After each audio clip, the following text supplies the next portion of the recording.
So you're welcome. You're welcome today. You're welcome. I invite your friends. You're welcome. You're welcome. You're welcome. You're welcome. You're welcome to this program today. And I'm happy to have a dynamic woman with us. So I want you to share the link with your friends. I want you to invite your friends wherever you are. Just indicate so that we know and that we can properly welcome you. Let us know if you're watching and where you're watching from. My name is Vera Sompon, and I am the Managing Director of Sompon Social Service. It's an organization that supports young migrants, supports human beings to achieve the very purpose for which they have been created. And along the line, we came up with a master's class, the business master's class, to support young people. Of course, it is an intensive 1 week program. And during this intensive 1 week program, we have chosen to help in line with the Agenda 2063, the Africa we want. We have also chosen to contribute to this agenda by starting up the Sompon Startup Funds, and it helps every year 2 to 3 young persons. For the past years, we have been doing that in Cameroon, and it has been an offline program. And this year, we are going online for the first time thanks to COVID-19. So wherever you are, if you're interested and you have a business, you have a project, you have an idea, make sure you connect with us and make sure you go to the academy.samponminosocialservice.org, get registered for the program, which is coming up in August. And who knows, maybe you can be the winner of this year's Sampon Startup Form. But today we are not talking about the master's class in detail. Today I want to introduce a very dynamic businesswoman. Remember, I have promised you already by now that we are bringing just the best for you, and we are bringing people who have put their hands into the mud, because I believe strongly that, of course, we have good teachers who don't do business, who are not entrepreneurs, but I am strongly for those who are practical as well and having knowledge. So, welcome with me a dynamic lady, our chef cook, Carol. Carol, you're welcome to our platform today. It's a pleasure and a privilege to have you. How are you? Thank you so much, Vera, for having me. I feel privileged to be on your show. I am very glad that you're here, and I know that you're on holiday, so the more reason why I'm much more grateful, because I think that your holiday time should be a time where you have to rest with your family. And I saw already you playing on the yacht with your daughters, and unfortunately, she got you well beaten. How does it feel to Yes, be she beaten? does. Yes, she does. It's a pleasure. I know, and I really need this time out. But you otherwise couldn't have gotten me on a Sunday evening, because this time is our busiest time. So it's kind of luck that and I wanted to be on your show anyway. So it passed well. Thank you so much. But how does it feel to be beaten by your own daughter? And how do you link that to business world? You know, we get beaten and you start up a business and it gets you well beaten, but you know, you can overcome that because maybe it's a business world. But your daughter, I saw her rolling and I was like, oh God, this woman, just keep yourself to yourself and let these children do what they should do. I know, but I'm trying to get used to that, being beaten, because these kids are they're so energetic and and I'm getting old and I have to accept that. And they have so much fun when they beat me in something. And we are all very competitive people. My children, we are all very competitive, and we play this game. But it's fun. It's just fun. That kind of a thing I need, because our job is very stressful. And I also want a time out where I don't have it programmed, like we are doing this now and Exactly. at this time we'll be doing that. So we are just moving with the flow. So when they ask me to roll down a field. I do exactly that, and That's it's good. fun, and it's Mm-hmm. fun. Yeah. It's So let actually me. a hiking trip. So Mm-hmm. that was yesterday. Today we were hiking the whole day. It's just Mm-hmm. lovely being out there. Okay. Yeah. I don't know, Facebook is I think this social media platform reveals a lot of secrets about us at times. Permit me to wish you happy birthday on behalf of my team. I read somewhere too that you got your birthday one of these days also cancelled. So but I use this opportunity to say happy birthday, and I wish you all the best for this new year and the new season in which you are, and that all your dreams and all your wishes and all your hard works, may they be paid. Thank you so much. You know what happened? I turned 40 in March, Mm-hmm. and I wanted to, on the 25th of March, and I wanted to do a big party now in July. That was yesterday. Mm-hmm. And Mm-hmm. because of Corona, I had really planned for this party, because I'm not the kind of person who does many parties. And Mm-hmm. the people who they turn when they turn 18, they do a party. When they turn 30, I've never had that. So I was planning for my 40th to be really a big party. But then Corona happened, and here I am now, with my two kids. It's also nice. I just said I'll postpone it, because we at the moment we are allowed to host 50 people, Mm-hmm. and I had invited 70. So I think Okay. it wouldn't be fair to start choosing Exactly. and saying, okay, Mm. you stay home, you come. Mm. Oh no, that won't be Not fair. happen. Yeah, yeah, Mm-hmm. exactly. That's why I Mm-hmm. postponed it. Mm-hmm. Have But you I'm heard happy. the have you heard before? Have you heard this phrase before? All things work together for good. Yes, So yes, let's turn it around for good and yeah. see just the best out of it. And I believe in that. I believe in that, because I Yeah. believe in God's plans. So I believe God had not planned for that to happen, Mm-hmm. and we are just waiting for the right time. Yes, that's true. Yeah, We are yeah. having our guests already online. We are having also the viewers online. Bolifa is watching from Cameroon, and I'm having Maxwell Manza watching from Zambia. So we have young people watching you, Carol. It's a privilege, like I said before, to have you. And we have been discussing on the issue of what does it really take to keep a business during hard times. And I said, talk on how to start up a business. And you said, I think it is not only starting that is an issue, but maintaining the business. Kyra, this Yeah. is your platform. Let the people know who you are, because I don't want to repeat the narrative of others. So I give everybody the chance to tell their own story, tell Okay. who they are to people. And then, of course, I come back to you and ask you the questions that I prepared for you and the questions for the viewers. Okay. Okay. So yeah, my name is Carol Waibera Mühlenbrock. These are two names that are not so easy to pronounce, but I come from Kenya. This is my 15th 15th year in Germany. So when I was Kenya, I went to school in Kenya, and I studied law. So I wanted to be a lawyer.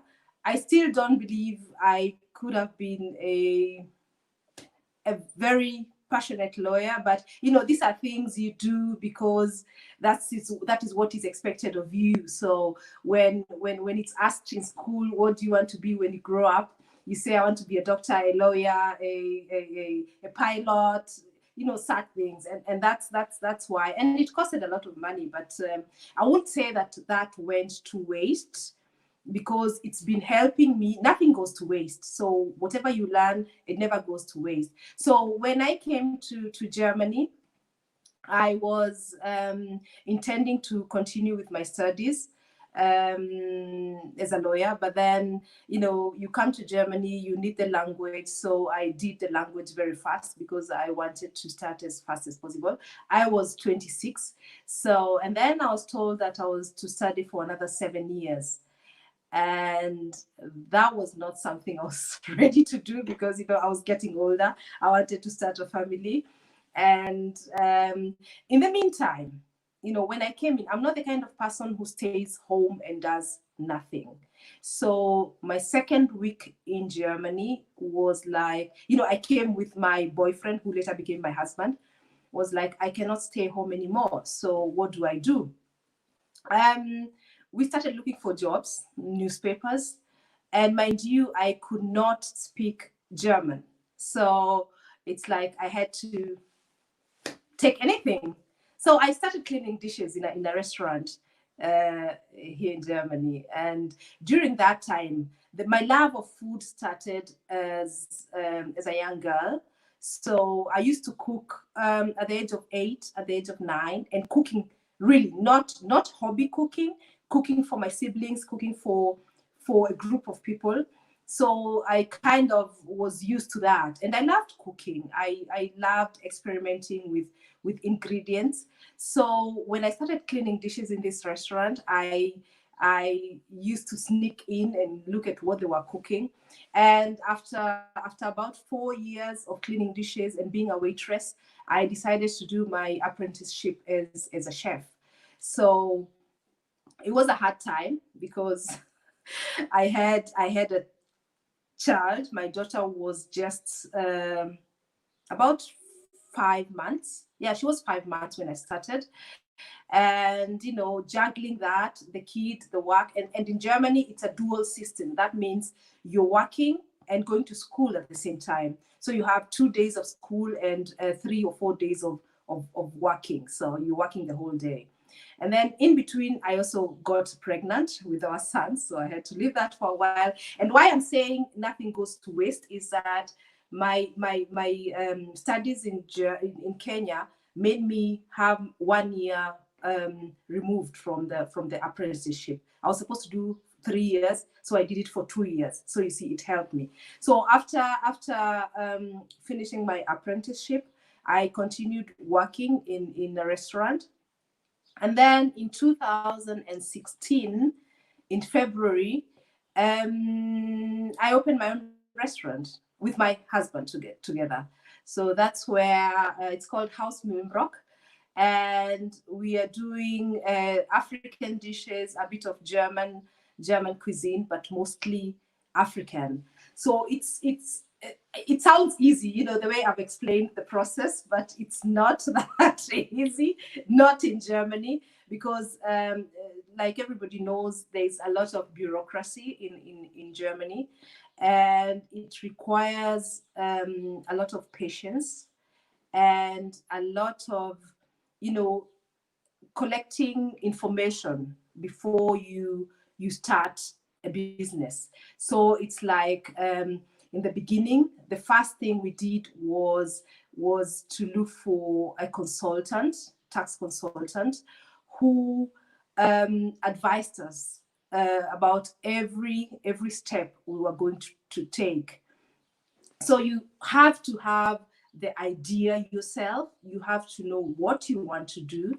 So for us, it was this African, and why we, I can cook German food because that's what I learned here in school. I did not do my apprenticeship in a Kenyan school, So I'm perfectly capable of doing German cuisine, but the thing is, there are hundreds or thousands of other restaurants doing German cuisine. So it was a matter of having a unique selling point. And for us, that was the African cuisine. And we had to, for about 6 months, my husband and me went around 100 kilometers from where we live. Every restaurant that was African or said to be African, we visited. This is the work I'm talking about. You have to do the work before you open your restaurant. We visited all the restaurants, looked at what they were doing. Some good, some not so good, some not really. But there are some good things out there. So it was deciding what kind of a restaurant we wanted, because you have to decide, do I want a fast food restaurant, do I want a restaurant that is comfortable and elegant, and people can sit and enjoy a bottle of wine. So those are the factors we were considering in the beginning. And because I like fine dining, I'm not a star chef. I'm not aspiring to be one, because I wouldn't make being one in with two kids. It's really hard work, but I like good food. I like food presented nicely on a plate. So we decided to have that kind of a restaurant. And with our tax consultant, he wrote a business plan for us, with our ideas. But then what he does is advises you on what the banks want, because you cannot pull off such a thing without a bank loan. Maybe you can, if you have some euros lying under your mattress, you can do that. But for us, it was like we needed a loan from the bank, and we had to have all that. So that is the one challenge you have. You have to have an idea that the bank accepts, because one thing is that the gastronomy or the hospitality industry is a very risky field. So it's like the banks are not willing to give you money for that, because it's like they say, there's a restaurant in that corner, around that corner there's another one, why do you think we need another one? And the thing is, there's so many of us going bankrupt. You have to consider that fact. So it was a process. And what made us, for example, be liable for able to get what we wanted was our unique selling point, because we could argue like we are doing an African restaurant, and in the radius of about 100 kilometers, you will not find another restaurant in our category, in our that was our argument. And we presented, we had drawn all the how the restaurant will look like, our African touch inside. You even have to have the menu. What foods will you be providing? So that is one of the challenges you have before you even begin. And then what you also have to do is get um, professionals to do the work for you. So when you're beginning, when you're starting, you have to invest money in getting professionals to do the work for you. When you're printing your flyers, when you're advertising for your restaurant, because like I said, it depends on what you want your restaurant to be. But if you have decided to have a nice and elegant thing, you also have that has to be reflected on the outside too. So the issue of money, you really have to plan for such things. And then there is the issue of employees. So this is a very big challenge here in Germany. You don't get people to work in the gastronomy, and especially if you're living in a town like ours, a small town. If you're living in a big town where there's students, students look for jobs to be able to pay their fees and their upkeep. But in our small town, there are no students, and we don't get people who want to work in the restaurant. So that means there are long, long, long hours of working for me in the kitchen. And being a mother who also needs to spend time with her kids, that's a big challenge. You have to sacrifice a lot, and that's why I'm so happy, having this time now with my kids, because I don't get to have that a lot. And the other thing is the consistency. The consistency is about when you have already opened, you have to be consistent in offering your services and your food. So the guest will come today, eat something that they like. They'll go and tell somebody else, and they'll come back after 3 weeks and they expect to have the same thing.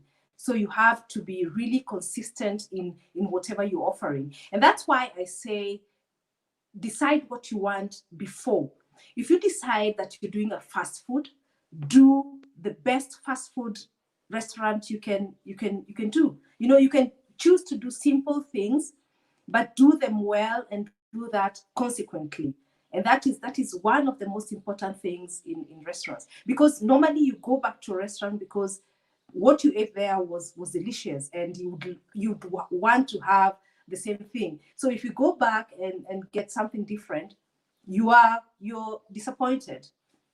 And then you have to be some kind of a risk taker, because there are no guarantees in any business. There are no guarantees, but like I mentioned, this is a very risky business, and you have very many uh, sleepless nights, especially a time like this, Corona time.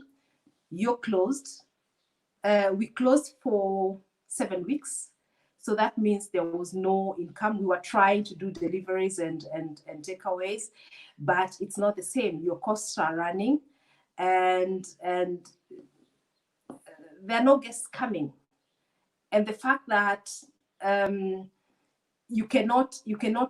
things you cannot change, but you have to be able to take risks, and these are calculated risks. Don't just bulge into something that you're not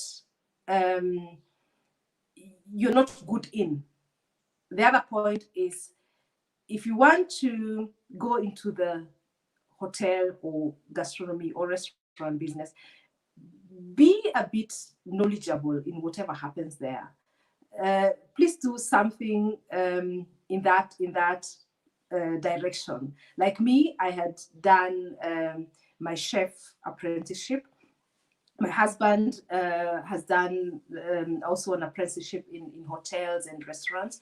So being able to know things that happen in a restaurant, being able to kind of calculate the risks, is one thing that helps you move forward, and also doesn't you know put you out of proportion every time something small happens.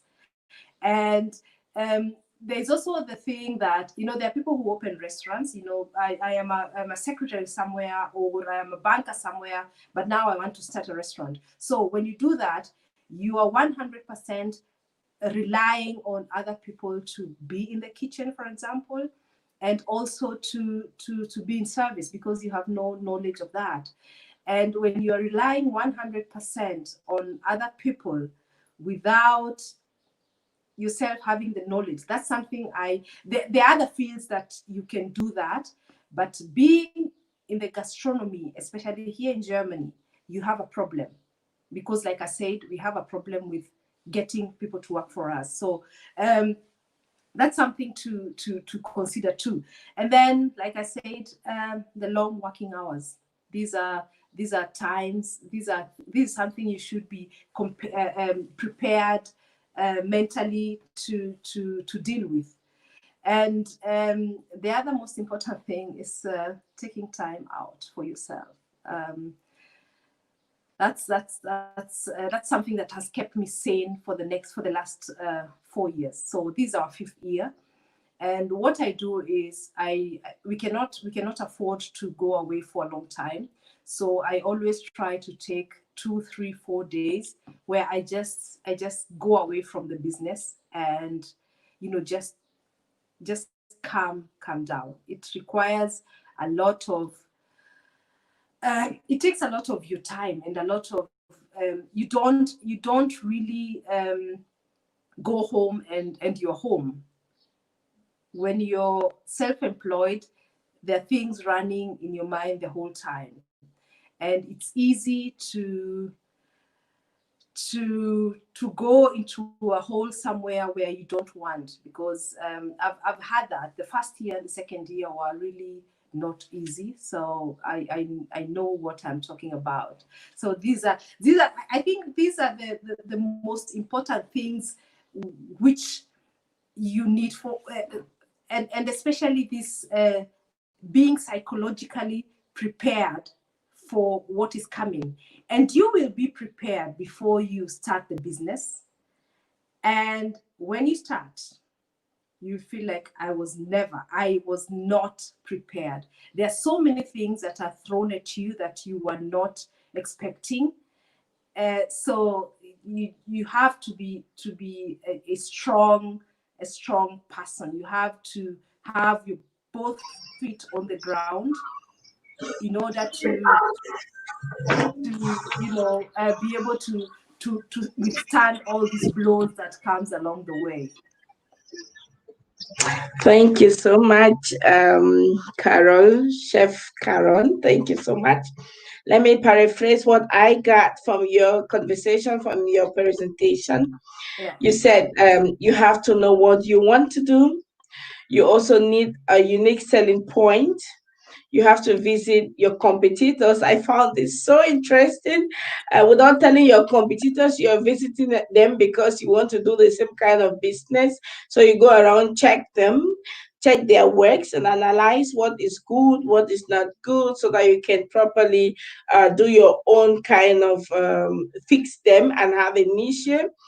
And you say it may help the process not to take the decision. And you also mentioned the fact that passion is important, but passion comes when you know exactly what you want. And for you, was this style like you love nice dinners, so that was for you a specialty.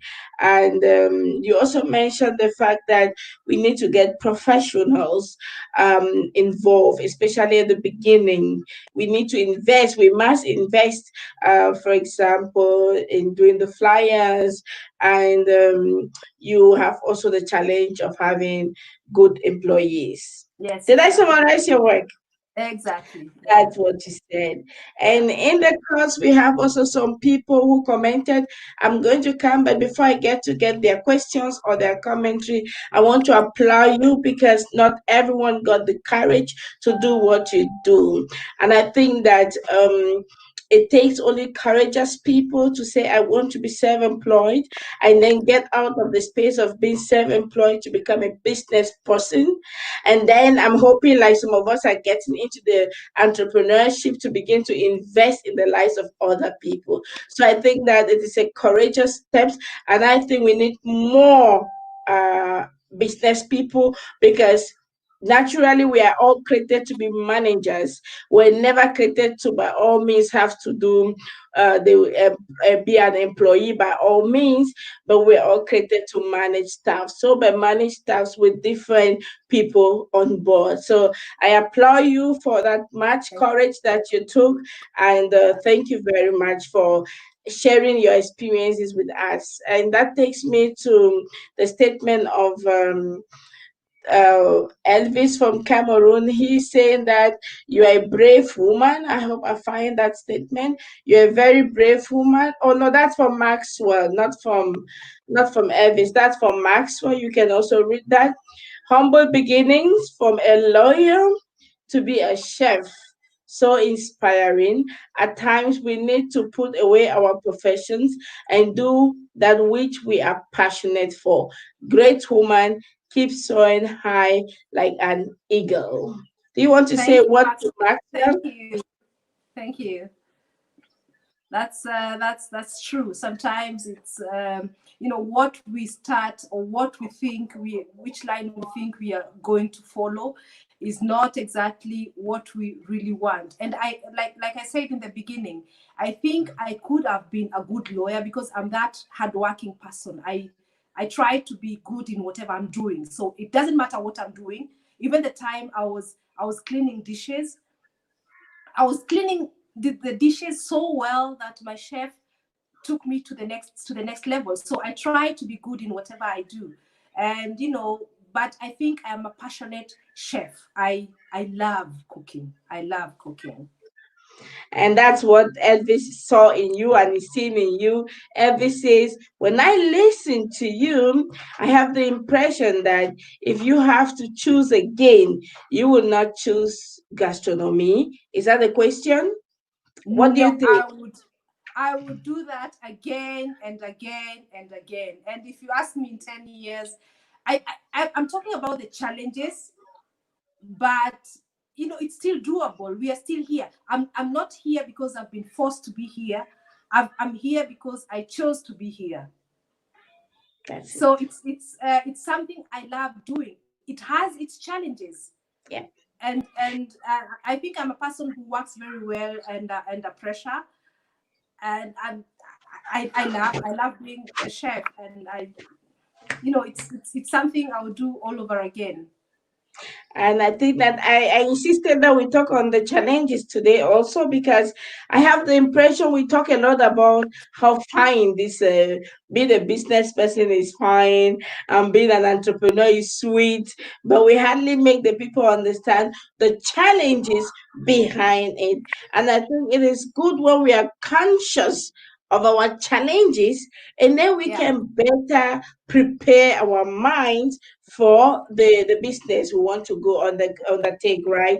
So yeah. I think we are on the path. And my question to you, or Mambo, another maybe appreciation. Mambo says she has neatly summed up the starting, sum up or the starting a businessman course. So somehow you really did a good presentation, and I Thank you. appreciate that. Thank you so very much. Yeah, Now that yeah. And when takes me. you talked about, Yeah. just before you continue, when you talked about, it doesn't help anyone if I show photos of our restaurant and how nice it is, and you give the wrong impression, and everybody thinks like, oh, everything is so nice. It's a whole it's a whole thing. It's a nice, which is very nice. Being able to be a restaurant owner in Germany is a nice thing. It makes me proud. But there are also the challenges. So we have to take it as the whole package. That's The true. challenges plus the nice things. That's true. We are going to come to the nice things after, but today we want to talk about the challenges. This Maxwell says they say consistency is the game of champions. Maybe you want to highlight more on consistency. What's that consistency? Yeah, consistency is waking up in the morning,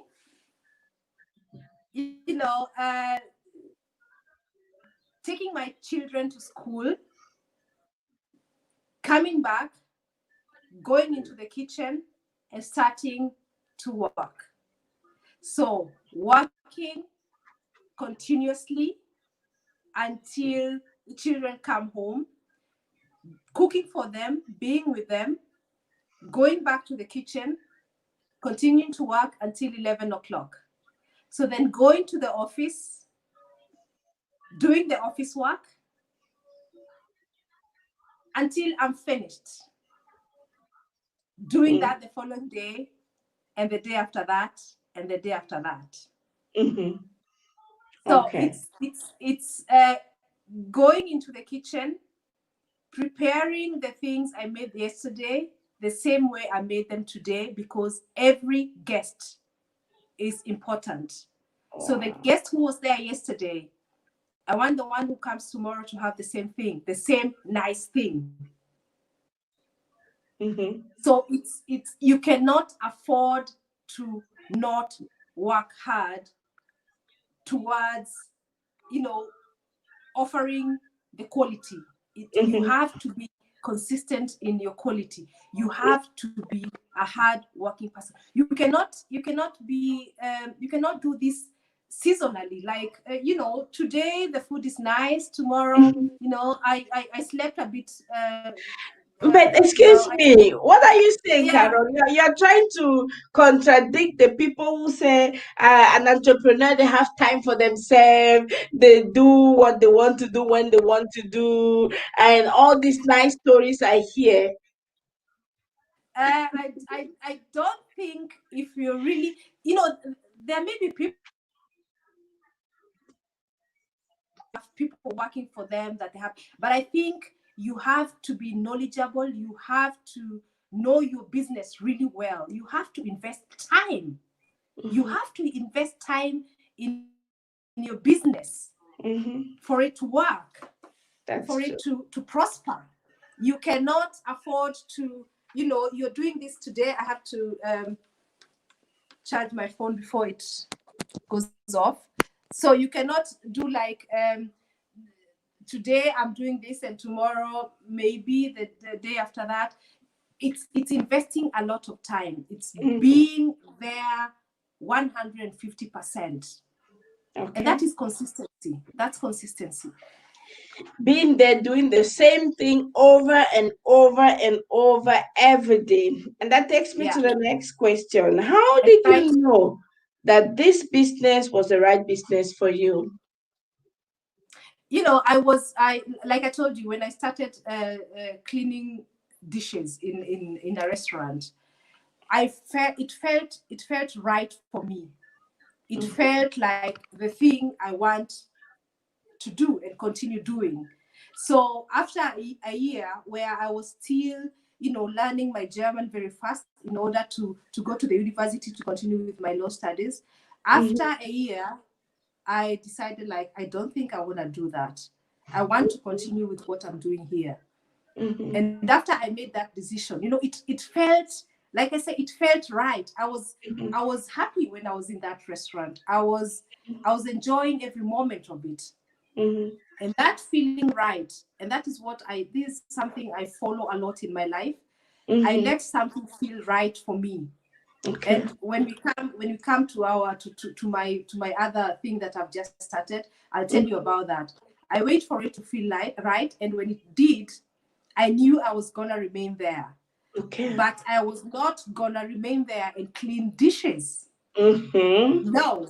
Mm-hmm. So it was my decision. Okay, this is where I'm gonna remain, but then I will work my way up. Mm-hmm. So I asked my boss. You know, many people don't believe this, but I went to my boss and told him, you know Mm-hmm. what, I'm cleaning dishes here. So that's after I But learned some German and I could articulate myself. So I went to mm-hmm. him and said, I want to be coming here 2 days a week Mm-hmm. without payment to see how you Okay. cook. Wow. Volunteerism. So yeah, and he told me, okay, yeah. And then he saw the passion in me. He saw that I wanted to learn. And I would go in. So the cleaning of the dish cleaning place was a bit separate. So I would always clean very fast and go into Mm-hmm. what they were doing and help. I would help, Mm-hmm. although I was not being paid for that. I could have remained in my room there. You know, there are no dishes to clean now. I just, Mm-hmm. sit and wait. That's not Yeah. what I was doing. So I was Mm-hmm. I was going in there. You know, it's trying. If you have decided to do something, try to be as good as possible in whatever you decide to do. Mm-hmm. So and that is my motto. So I was going in, checking, and after I asked him, when I told him I want to do an apprenticeship as chef, Mm-hmm. he was like, "Of course, I've been waiting for that." Wow. Wow. But Yeah. there's something particular about you. You said you told him, I want to do this for free. Yes. So, and it was a kind of a voluntary service you offered to this person because you had an intention, you wanted to learn. Yeah. How do we Yeah. transmit? How do you've done that, you see that it worked that way, why you are where you are today? I am I'm very convinced about the fact that if I have to learn, I can also learn by giving my services, by offering my time for free without any without expecting anything. How do you transmit this information to other young people around you, that volunteerism, selflessness is also a very important instrument in developing business? Yeah, this is the thing. Sometimes there are places we would not get into if we always have money in mind. Thank So you for this. sometimes you have, even when we really need money, because I was not doing free services because I didn't need money, I needed money. But the thing is, sometimes you have to take that away and look at the other thing you're gaining, not only the financial gain, Mm-hmm. but this Mm-hmm. other thing, because I was gaining knowledge. And Mm-hmm. there's nothing as important as knowledge, Mm-hmm. because it's something that is lasting you longer than the 10 euro you'd have for an hour, or 20 or Mm-hmm. 50. Yeah. Mm-hmm. So wherever you are, and if there's a chance for you to gain any knowledge, invest that time, because I think those hours I invested in the kitchen learning, I would have been in front of the TV or Mm-hmm. doing things that are not helping me. Mm-hmm. But the minute you volunteer to do things, even without getting paid, Mm-hmm. and that impresses the people you're doing this for, That's true. that impresses them, and they see that you're passionate about. If you want to do something without getting paid, it means you have a passion for that. it That's means it. it means you really want that, and that is how serious people take you. I don't intend people to come and work for me for free. Mm-hmm. But when I see that an employee takes an hour longer to look, for example, I change my menus every 3 months, Yeah. and some employees will come and tell me, can you give me your new menu? I Mm-hmm. go and study it at home. That Oh. means they're investing their own free time Mm-hmm. for my business. Yes. So, and that kind of an employee is the employee who will come Yes. and will get a raise faster than the other one, because you That's true. see they are interested in your business. They are Mm-hmm. always try to do that extra thing that Mm-hmm. everybody else is not doing, and that Mm-hmm. makes you stand out of the crowd. Wow. Thank you Yeah. so much. And that takes me to the next question. What are the step-by-step measures, tools you would want to give to us listening to maintain a business during times of crisis, or even During the when we are time of, just starting up? Mhm. yeah, you mean it like now. Let's um take like now, exactly. yeah, yeah. So what I'll just say what we did.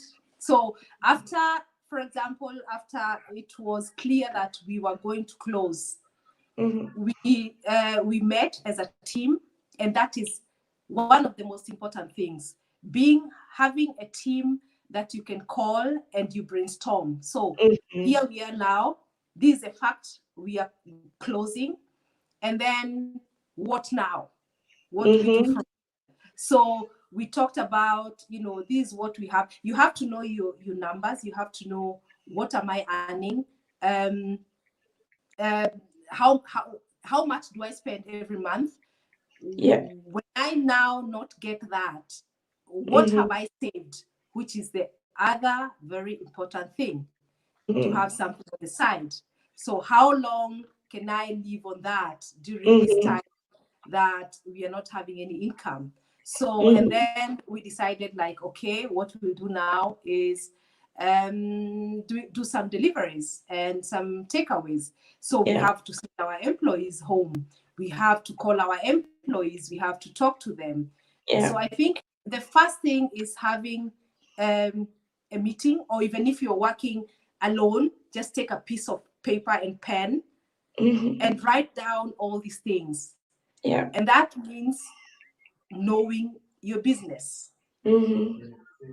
When you know your business, it's easier to say, here I am now, this is where I stand now, Mhm. and this is where I will be in 4 weeks. So Mhm. that is one thing. And I always like having, in the beginning, and I understand that you cannot have many people who are working for you, because you're Yeah. trying, That's you're it. trying it. But as our business continued progressing, the next thing I did, because I like cooking, I like being in Mhm. the kitchen, I love that, but I don't Mhm. like office work. Yes. So delegate the work that you cannot do. You're not superwoman, you're not superman, you Mhm. cannot do everything. Mhm. So delegate the work that you cannot do well to people who can do this work better. You know? Please, I have to You just laugh with this delegate this thing because I have the impression that I see people just do everything, and I'm like, wow. When yeah, most of the time when they see me do things, they're like, "You're just doing many things." I'm like, but this is a company with different people in it, so I am just exactly. representing this entire structure. So, but I'm not the one doing all this work. I mean, then It's you not would possible. die. Of course, you're doing a great deal of the work. You're the brain behind it. That's true. Mm, But you need yeah, all the other people to come in and give the necessary support so that it moves yeah, forward. Thank you so yeah, much. exactly. It's so important to have a team. It's so important. And like I said, I understand, because in the beginning I was also doing everything. But Hmm. you at some point you find that um, everything is done halfway, because you're not able alone. I know how to cook, but I have a problem with bookkeeping. So when I I do like it, that. I I don't. like that, Carol, Chef Carol. I like that. You can do everything, and everything will be done halfway. And I see Exactly. this most of the time, even with Mm, our African business people.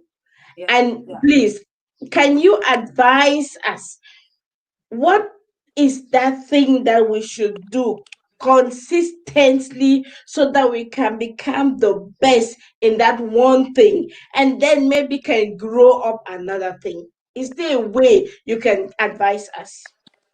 Yeah, I think the most important for me, what I can only talk about my experiences, but what I think Mhm. is putting your energy in doing the thing that you can do best. Yeah. Because if you're putting your energy in doing things, I like I said, office work is not my thing. So when you start trying to put, I sometimes I would sit there and I would start crying, because Mm-hmm. I was not into that. So after I delegated that, and I was able to concentrate 100% in my kitchen and my Mm-hmm. kitchen work, I found you get the the passion is there, Yeah. but then you're happy in whatever you're doing. That's it. It's not a burdening work, because it's you wake up in the morning, go to the kitchen, you have all these ingredients, and you're happy doing that. So the Mm-hmm. consistency comes also from doing something that you love We doing. love. Mm-hmm. Yeah. Mm-hmm. And that is what was for example, it's very important for me to give up this kind of work that I don't like doing, and Mm-hmm. let that work be done by other professionals who do Mm-hmm. that work much better than Professionally. me. Yeah, Mm-hmm. yeah. Thank you And so yeah. much. We have someone appreciating you here, Cynthia Fru. She says that was a wise decision you took as a volunteer. It shows how passionate and how entrepreneur focused you are. We need motivated Africans like you in this generation. Bravo. Thank you, Sylvia. Thank you. And Cynthia is also asking the question: How do you get a how do you get a working team? I think that's a tough question, and many people It have is. that challenge. Yeah, but I think you also attract people who are like you, and this is true. Wow. Yeah, you attract the force that you are. So if I am in my office and I'm using my phone all the time, and I'm just hanging around, not doing the work that how it's supposed to be done, that's how my employees will be. And Mm-hmm. this is the kind of force that or energy that I am attracting. Mm-hmm. But when I'm doing my interviews, and which is also a very important point, by the way, Mm-hmm. that's where it starts. When you're Yeah. doing your interview, rely a lot on my, this feeling. There are Yes. people I see and we connect immediately. There Yeah. are people who have to grow into the team, Mm-hmm. but you also see the potential from the very beginning, because you have to see it. You have to see it in their eyes. You have to Yeah. see the, there's something. There are people who will come there and they'll present their best Mm-hmm. certificates, Mm-hmm. but they don't, even when they are really um, knowledgeable in whatever they did, they don't Mm-hmm. fit into your team. That's true. So it doesn't matter. It doesn't mean that you have to employ everybody who has an A in their exams or who did well in their exams. There Mm-hmm. have to be there have to be some kind of chemistry. That's So true. you would have somebody who maybe wasn't so good in school, but Mm-hmm. passed it fits so well in your team. And as a Mm-hmm. team leader, it's up to you to delegate the work, because I don't think there's a bad employee. Sometimes it's Yeah. us who Yeah. don't delegate the work, Properly giving too. everybody Mm-hmm. giving everybody the work that they can do and they are able to Mm-hmm. do.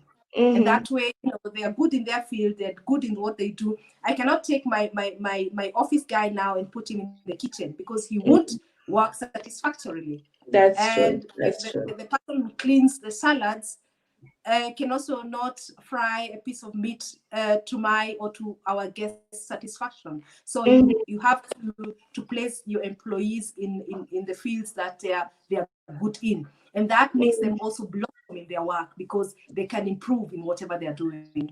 Mm-hmm. And I want to add to this. I think that you should never employ your friend and the people that are around you, because I think that would be a very big mistake. And then, secondly, I also think that I give people the chance to write their own work description, because as a company, we have diverse areas of work.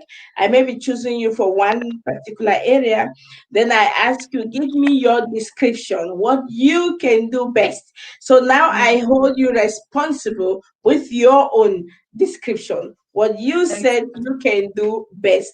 So I think it is like you said, you attract at times what you Yeah. really are.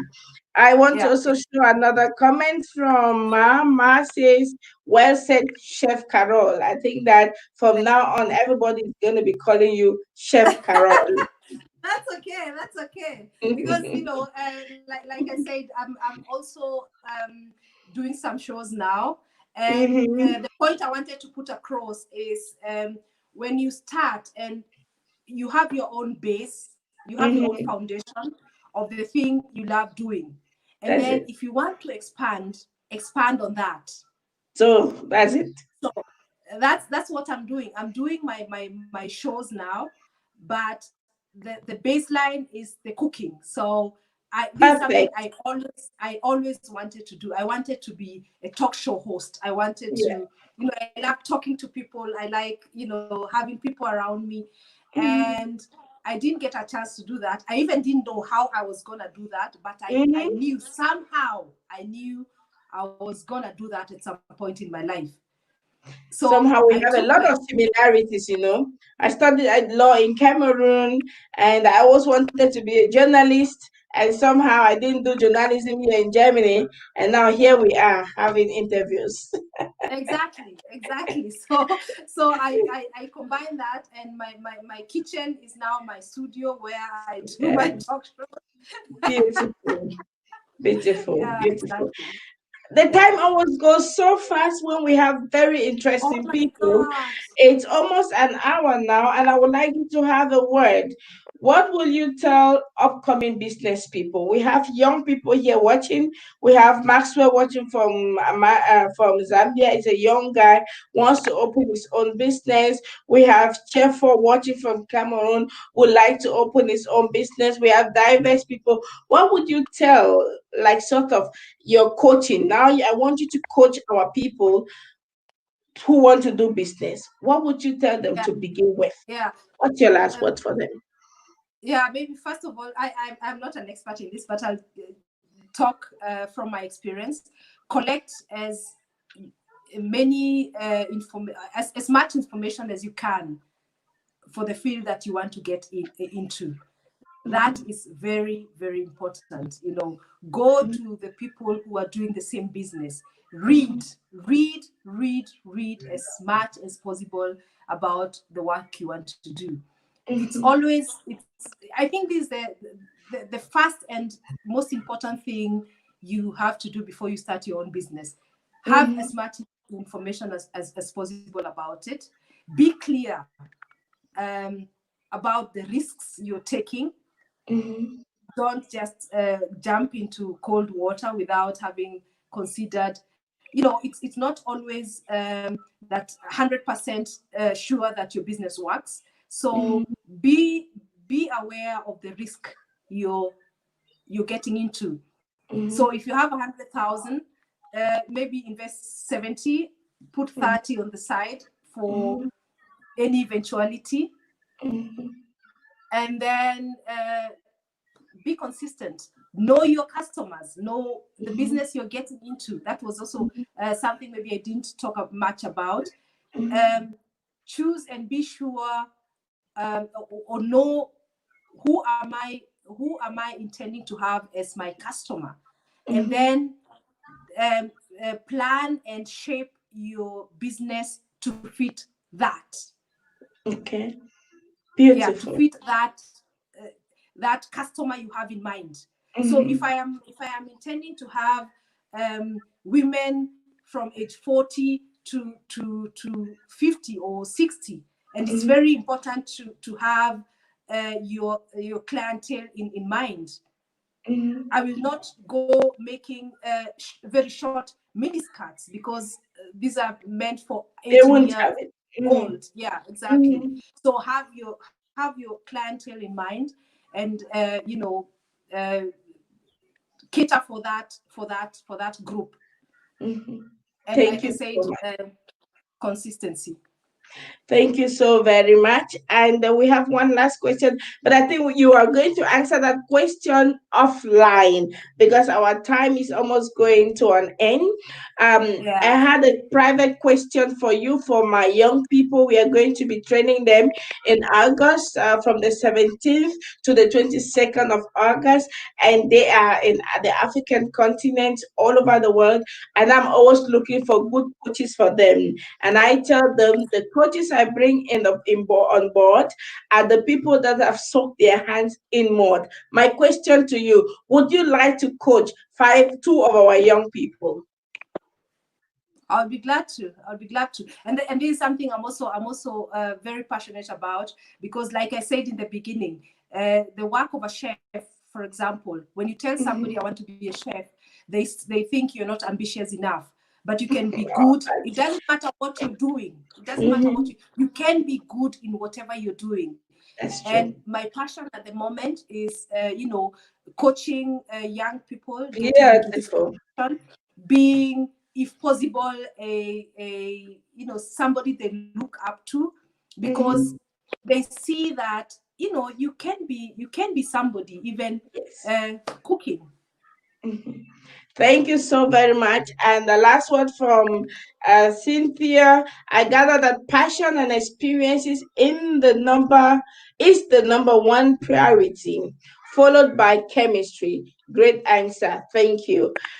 Carol, Thank you. thank you so much. The time is almost to an end now, and Oh, I don't want to cheat on our listeners, so I want to appreciate you and thank you very much for being here. Thank you for taking your special time out of your holiday to speak to us. I am very, very grateful.